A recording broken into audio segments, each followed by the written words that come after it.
Current wear monitoring isn't built for the front line. It's complex, slow, and requires expert knowledge, leaving workers guessing. The result? More human error, more downtime, and more preventable accidents. According to the National Institute for Occupational Safety and Health, 48% of mining maintenance fatalities happen during inspections. Workers crushed, caught in machinery, or falling.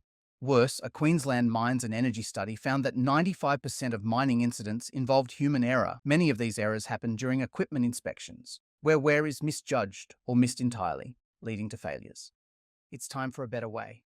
Industry needs a solution that eliminates the need for hazardous manual inspections, reducing the likelihood of human error and keeping workers out of the line of fire. Meet WearVue, patent-pending tech from Perth, Western Australia. It's a simple, visual, real-time wear monitoring system that works like a traffic light for equipment health. Green, good to go.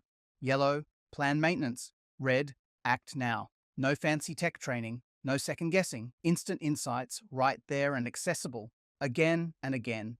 No need to go in chutes. Just one look and all can see. Over and over. Make the invisible visible. See where in real time and empower your workers to make informed decisions.